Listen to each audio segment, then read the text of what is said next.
We've already seen 2 physical monster wielding allies. This guy's the gun. 99% sure Jennifer's going to be the fist. Oh my god.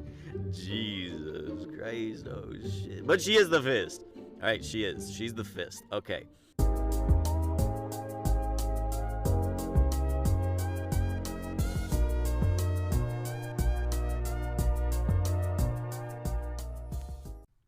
Hey, how you doing today? I wanted you to know I feel kind of bad, you know, because like my OG subs, I'm sure you got used to me uploading like every single day. And then all of a sudden I'm uploading like twice a week because, I mean, y'all wanted the higher quality videos.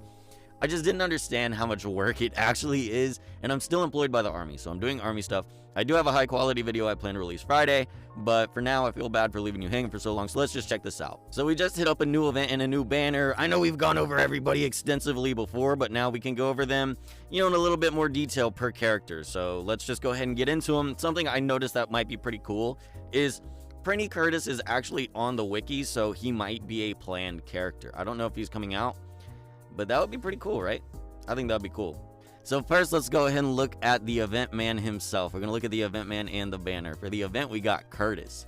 So from what I can tell from the event story, he's pretty cool so far. He like wants to be a Prinny and he wants to be a humanist, swapping back and forth. This is pretty cute. I ain't gotten all the way there yet. But also, let's go ahead and just get into him one at a time. We'll take a look at his stats. His HP is all right. His attack is all right. Defense is pretty low. Int is all right. Resistance is pretty low. Speed is all right. So really nothing really standing out too much in the stats. Nothing crazy like, wow, super good attacker. Not like, wow, super good int. But just relatively average or below average in what seems to be everything. As for attributes, we got Ice. Ice is going to be doing some good damage versus him, so that could be bad in certain situations. But he's also got a little bit of resistance for fire. Either way, it's only 25%, so it's not like a make or break percentage. But it is there and something to take note of. Of course, he uses monster physical, so if you just took advantage of like those last items we could get from that last like item world event, you could pop that on him. He'll do some insane damage. Now, this is the good part, the abilities. Okay, his main one being Defender's Oath. Physical monster weapon wielding allies, all stats except speed plus 12%. So not only do they have to be monster allies, they also have to be physical monsters, and then they can get the buff. Now this is where it starts to get a little more interesting. Self-attack and resistance plus 30% when the battle begins for 3 rounds. That's pretty good. So like, for at least 3 rounds, his not so glamorous resistance will be a little bit higher. And his attack will be higher too. So that attack will be looking at a very nice, like it'll be compared to, hold on. Like for the first 3 rounds, his attack will be comparable to Fuka. And we all know that she does insane damage. So for at least 3 rounds, you get the big boom boom stats, plus a little resistance. I like that at any +5, all allies get defense plus 15%. I think that's really a fair stat to give to everybody. It's really nice, but needing to be any +5 to get that is kind of rough, but it's also attainable because he is an event unit, so you can claim a bunch of them right out of the event and get that. Any +7, while being even harder to get, looks nice. Self speed plus 19% when a battle begins. Holy moly. Okay, so we're looking at like 60 speed on him for 3 turns. So for the first 3 turns when the battle begins, he's just like a god. He goes hams on the first 3 turns. He has like 60 freaking speed, like some top tier speed. He's got some freaking Fuka tier attack, and then some pretty decent resistance at that point for 3 turns at least. At least you get 3 turns of it. As for abilities, let's go ahead and take a look at his physical. He's more inclined to physical, but at the same time, his magic wasn't far behind. So you can like go either way, and it's not that big a deal. Like even his int is just slightly behind his attack. So whichever way you want to swing him, he can do it. Looks like we got a 15 cost rocket punch with a very minor defense break. Okay, no element, that's fine. Area of effect, 45 cost, minor defense break. At least it's a minor defense break and an area of effect. That could be good as well. And then on top of defense break, we seem to have a resistance break too. This is an 85 cost, so that's kind of rough. But for being an area of effect that has a C+ in power, that's pretty insane. So it is fire attribute, so could be good, could be bad, depending on the enemy. You just gotta kind of roll the dice with that one, I guess. But having both a defense break and a resistance break on the same dude in both forms of AoE is pretty nice. Alright, moving on. If you wanted to use him for magic, clearly he's pretty fire heavy, so you can bring him against enemies that don't have a lot of fire resistance, and he'll be doing a lot better against those types of enemies. We got a single target 15 cost fire, okay. For his magic spells, we also get the single target defense break that goes up to 55%. So even though that's not an AoE, that's a big boy defense break, which is only a 15 cost at level 22. You could do some harsh defense break on somebody with that and get some big damage out. Especially with his temporary attack buff and speed buff, you can make use of that. And then of course, it's just scaling increased SP with increased power on the AoE for fire. So all in all, not bad. I like his gimmick of like, I jump into the battle being super freaking good, and then like after turn 3 is kind of just like back to being meh. But that's really cool. I like that gimmick. It's something new that I haven't seen too often. Next, we'll look at Thursday. This was initially one of the characters I wanted to re-roll for just because they look so dang cool. They look freaking awesome. But okay, let's go ahead and take a look at them. For stats, we got some wild HP. We got some super good HP, pretty good attack, and some super insane defense too. So in terms of physical prowess, he's got some decent attack and some insane defense. So somebody like attacking him, for example, Curtis. If Curtis was defense breaking him, this dude is completely useless. But with a defense like that, it's almost a requirement to defense break him because he is not going to be taking a lot of damage. That is some intense defense. As for intellect, resistance, and speed, nothing too great. So it might be, you might be less inclined to build him for magic depending on what his spells are. But let's get into him. Ooh, slightly bad against all attributes. So yeah, definitely they're trying to say, yo, this dude is physical. Don't even try to build him for resistance or magic because magic is just going to tear him up and then he's going to tear up physical. So don't even try it. Okay, now abilities. We got his main one being gun and fist monster physical wielding allies. Damage dealt plus 12%. So guns and fist allies, which can be humanoids. And then monster physical wielding allies, damage plus 12%. While that is like a very specific prerequisite, it is 3 specific prerequisites. So it's not that bad, especially I think these 3 that are on the banner are all supposed to have like synergy. Like I'm pretty sure Gordon is a gun, Jennifer's a fist, or Gordon's a fist, Jennifer's a gun. I don't know, we'll get to them eventually. But all in all, they help each other out. So I think that's why it's like that. And monster physical wielding, of course, we just saw Curtis as a monster physical. Self-attack and defense plus 30% when battle begins for 3 turns. Again, wowza, holy cowza. So, attack, let's look at the defense. What is the defense going to be?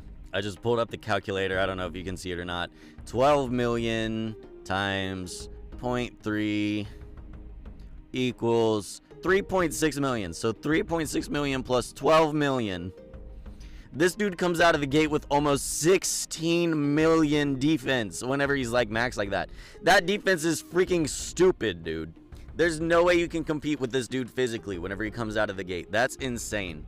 Also, self-damage taken from bow equipping enemies minus 50%. So if the enemy is a physical attacker with a bow, then he will just sit there and tank it, and tank it, and tank it, for 3 turns at least. And then he'll still continue to tank it, and tank it, and tank it, because the NE plus 5 and just his naturally good defense. He's also just immune to paralysis, which is okay, I guess. You know, that's fine. Paralysis, I noticed, doesn't really hit very often anyways. But to be immune to it and to not even have to worry about it at all is just fine. Okay, so I was going to say, I imagine his magic spells are just going to be buffs and debuffs. So let's just go over them real quick. He has a single target star attack. Would just completely ignore that. But take note that he has an attack buff and a defense buff as well.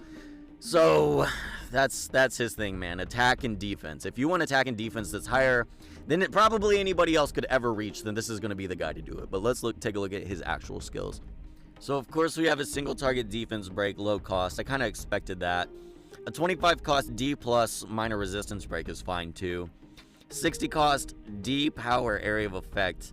That's okay. You know, he has good attack. You can make use of that.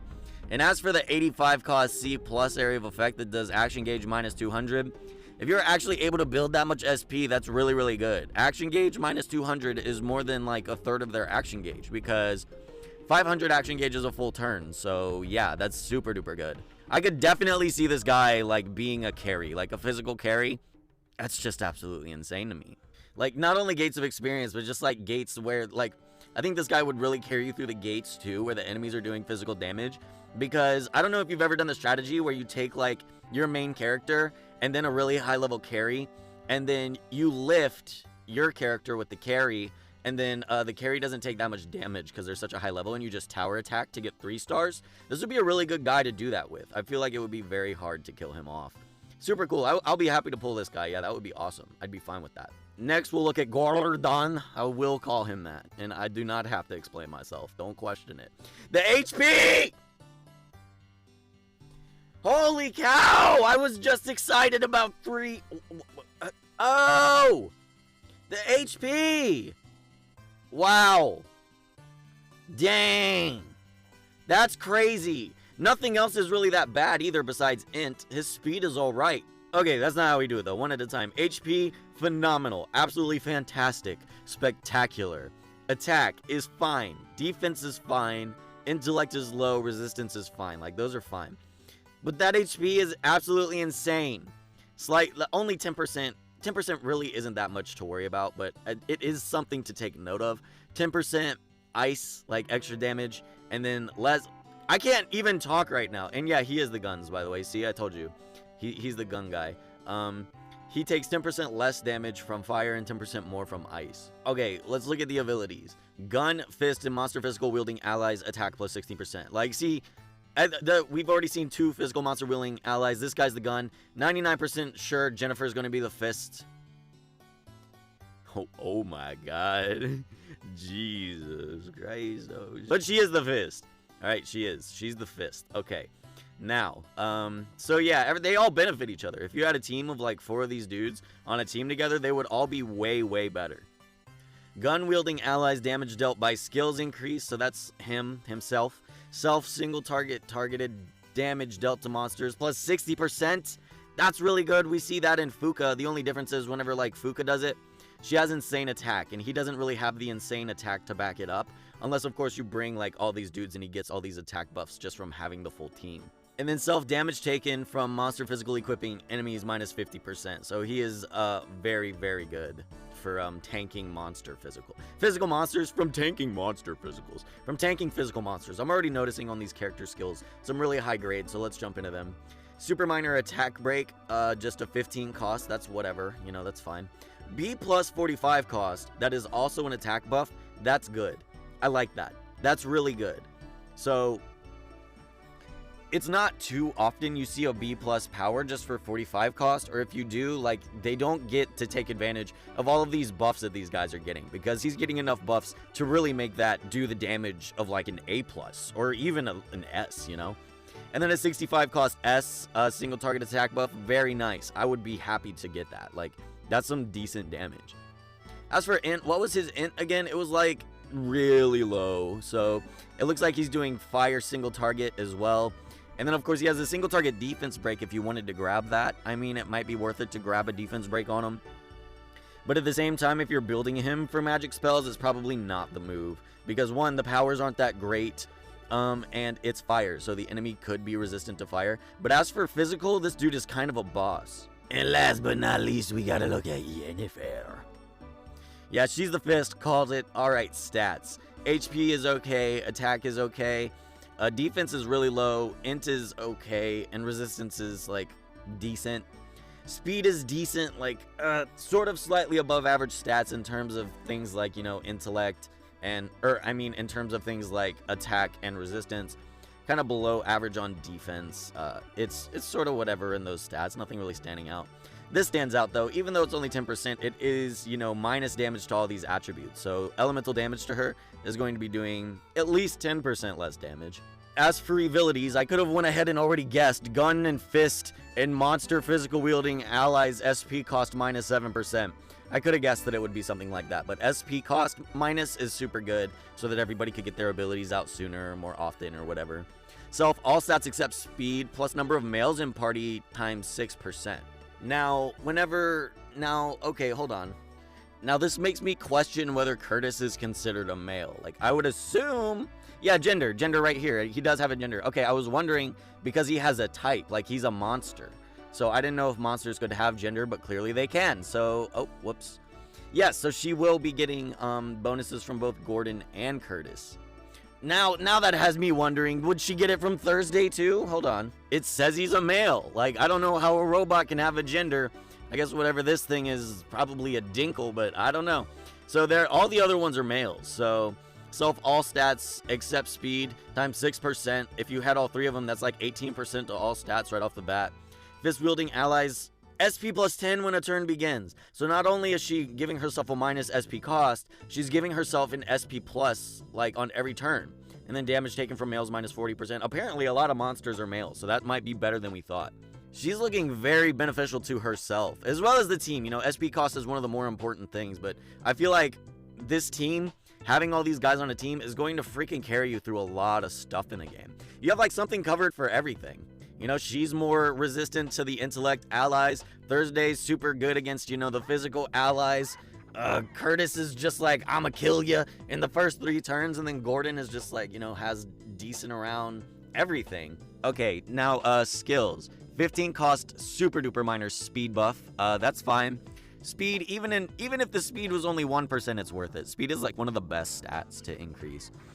60 cost SP, D power, area of effect, that is also an attack buff. So that's not bad, you know, especially with the SP cost minus and then getting bonus SP every turn. You could probably get this like with the right setup, because this is only 4 dudes, right? You can fit another person in there. So if you got the right setup, maybe you could get that off on like turn 2. This one is a single target 65 cost S. That is a defense break. That's fine. For intellect, her intellect wasn't that bad, so if you wanted to go for magic spells, you know, go for it. She has Frost, doing Frost single targets, and then big boy speed buffs. That's definitely worth it to build up her magic spell weapon mastery just for a speed buff, because speed buff is like really, really good. And then of course we have the scaling area of effect, ice. So all in all, like, if I'm being honest about these dudes, if I only got one of them, I would be like kind of disappointed, right? If you're going for them and you get like 2 of them, now, keeping in mind you can get Curtis straight up just from the event. So if you had 2 of them, then it may be worth it to like go in and do the team. And then if you got 3 of them, like if you got 2 of the ones from the banner and Curtis, then it's going to be really good. And of course, if you got all 3 from the banner, you just have like a god mode team. It's like really playing on that gacha, huh? There's some intense gacha requirements, but that's also only 4 characters, so you could fit in another one to synergize even more. Like, I feel like this would be, I would be so happy to get this team. I might even do some re-rolls for the entire team, and like, if I get it, just like give it away. I think that would be fine.